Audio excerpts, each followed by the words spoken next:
단계적 일상 회복과 함께 학교도 이제 일상으로 돌아가고 있죠. 그런데 학교 내 집단 감염은 여전히 끊이지 않고 있습니다.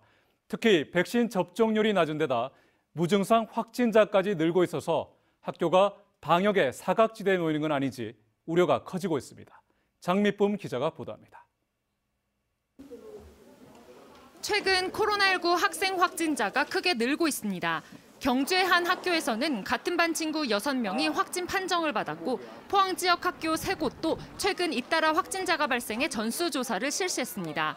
지난 9월 전체 확진자의 7.7%에 불과했던 경북 지역 초중고등학생 확진자는 지난달 19.5%로 2.5배나 증가했습니다.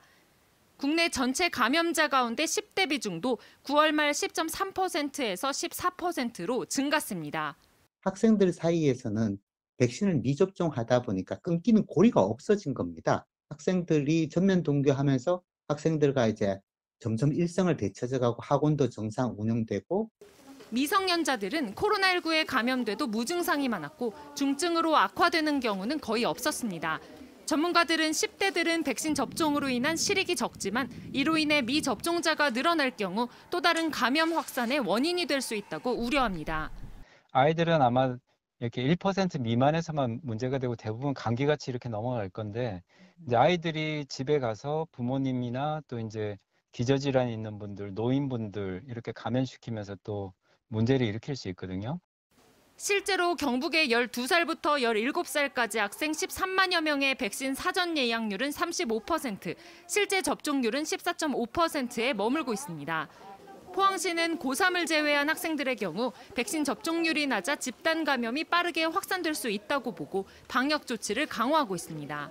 학생 한 명 나면 그때 초창기는 예전에는 그 반만 이래 검사 떴는데 요즘은 전교생을 뜹니다. 좀 강하게 지금 진단 검사를 하는 거죠. 지역 학교는 이미 전면 등교와 이동식 수업 등을 시행하고 있는 가운데 교육청은 위드 코로나 이후에도 강화된 생활 방역 수칙을 유지하겠다는 방침입니다. 이동 수시 접촉을 최소화하는 동선 운영 등을 실시할 것이고 학교 밖에서 방역 수칙을 잘 지킬 수 있도록 학교 생활 방역 지도 점검단을 별도로 운영할 계획입니다. 단계적 일상 회복이 진행되면서 10대들이 생활하는 교육 현장이 코로나 방역의 중요한 변수가 됐다는 지적입니다. MBC 뉴스 장미쁨입니다.